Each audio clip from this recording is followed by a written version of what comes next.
It seems like every time Andrew Tate does a new interview, someone new exposes him. Nope, it wasn't BBC or Vice. This time it was a war room member. A war room member has finally seen the evil side of Tate. Well, let's not jump to conclusions. Let's see who he is and what it is he has to expose. Meet Eli. He claims to have worked for Tate for 2+ years, and he feels betrayed by the Tates because he was kicked out of the war room. He claims his tweets are not meant to slander the Tates, but merely him stating facts. From the jump, he says any potential response or lack of response from the Tates only validates his story. It's hard to win there. He claims they could easily censor or threaten him, both physically and virtually, and he knows this because he has done this for them in the past.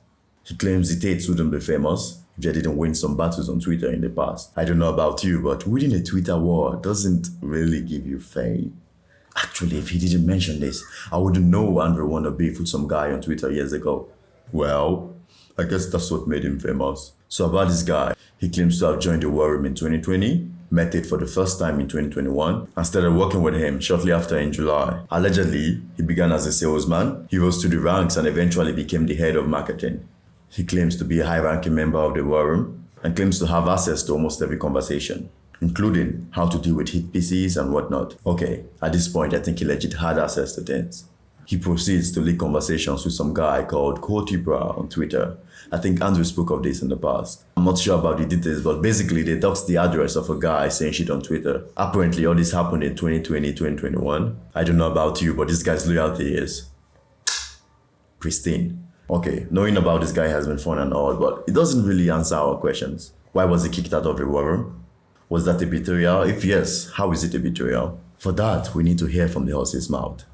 First, he claims to have resigned from his job as head of marketing because of a flaw in the product. However, he remained in the war room as he believed it to be a huge net positive in his life, although his intent really was to fix a flaw in their messaging. I'm touched. What is this major flaw he's trying to fix? Maybe the misogyny was just too much for him to handle. Well, no need to speculate, I got you covered. He thinks the war room lacks massively in health and relationship knowledge, and trying to fix this issue brought him to a harsh realization. The war room is not a place for discourse or masculine improvement. Its purpose is to indoctrinate. It's basically a call to the rigid hierarchy. Oh no, it's a cult. So basically he started giving superior advice as a counterweight to their dangerous rhetoric. He shared a link to the screenshots of this exchange. Alright, I won't show you the entire thing because it's just too long. But I will show you the exchange between Eli and the admin of this relationship section of the war room. The exchange started with Eli replying to a statement from the admin, Jonathan. Cope, she was dicked. Doesn't matter by who. It's okay to bang down virgins, just don't pretend they're something they're not. Loads of girls you will never get. Doesn't matter who you are, Iggy or Tate. He said a bunch of other things too, but I'll just skip to Jonathan's response to him. Eli, you're entitled to your opinions. What you're not entitled to is being argumentative when presenting them.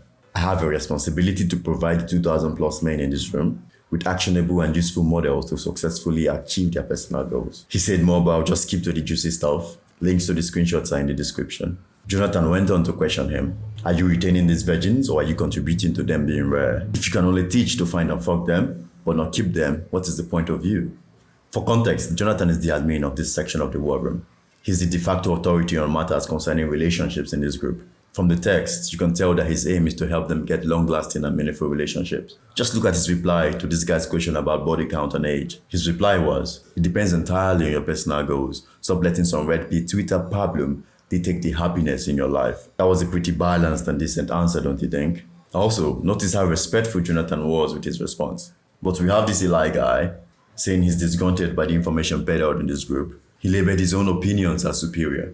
But when he was questioned, this is how he responds. Show me the virgins you're fucking and keeping and I will learn from you. If I'm being honest, I really want to run my hand through his face. I don't know about you, but this is not how to speak. Basically, he's challenging the authority of the admin. In real life, violence could ensue. But this admin is better than me. He replied, and I'm happy for you. What I take issue with is you're presenting your personal methods for success as the only solution and neglecting that not everyone shares your wants and desires. And to that, Eli replied, my only issue is you misleading men into coping for not being able to find virgins. If you want to fuck non-virgins, all the power to you. Now, it really feels like he was intentionally being abrasive. I really don't know what he was trying to achieve. What I've learned is people like this are truly insecure with themselves, so they posture and try to prove a point to everyone and themselves. People like this are dangerous to have in a group, especially a network like the War Room. I'm sure the War Room leadership came to the same conclusion, and that's why they kicked him out. What he did might seem insignificant to you, but if you've ever been part of a group that takes itself seriously, you understand that his actions couldn't be overlooked. Basically, his actions after being kicked out proves the point that he was a danger to the group. And then he leveraged his 2+ years of work for the Tates as a reason for his bad faith to be overlooked. Listen, some fuck-ups can be overlooked, but certain fuck-ups are just so wrong at the core that overlooking them would only open the door for a bigger fuck-up to happen. He even messaged Luke, but Luke is a G and he knows the game. He knows what shouldn't be overlooked. So this Eli guy, as loyal as he is, decides to do a hit piece on the Tates because they wouldn't override the decisions of the War Room leadership. And it's interesting because all he has is a conversation between Tate and some guy he briefed long ago on Twitter. He also has his superior advice, which if you ask me is basically trash and regurgitated nonsense. Only talk to virgins, only be with virgins, do the work, approach to very young women that are virgins. Are you kidding me? Is this the superior method? Just having sex with virgins with no thoughts of having meaningful relationships with said women? This same guy, oblivious to his own brainwashing, accuses the men in the group of being brainwashed. I'll show you a video he made, and it's just dumb. It takes a special kind of person to make a video like this. So something very interesting is happening under the thread I made, exposing the censorship that goes on inside of the War Room. You can see very clearly every single person who's read that thread sides with me, every single real person who's read that thread sides with me, including many War Room members, have been messaging me, yeah, you're right, man, it's totally unfair what they did to you, because it is. I decided to go and improve the War Room based on superior methods that I believe were better in terms of relationships, and I started to argue with the leadership who were giving misleading advice inside, and they kicked me out. They shot their last bullet, and they have no other bullets left, other than, I guess, deleting me, which you can try. They have shot their last bullet, and there is nothing else they can do except delete me. Bruh, no one cares about you and your superior advice. In your poor attempt at an expose, you exposed yourself. Now I doubt anyone will want you behind the scenes of their brand. It's funny because we were behind the scenes and had access to Andrew's Twitter account. And this is the best you could come up with. I have nothing more to say about this guy. He's a complete fool. Was he betrayed? No. Has he betrayed the Tates and the War Room? Yes. Thank you for staying with me up to this point. It was kinda a lot of work reading through his threads and going through the screenshots.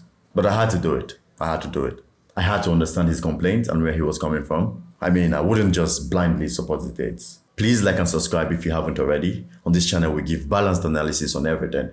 Drop your opinions in the comments, and until next time.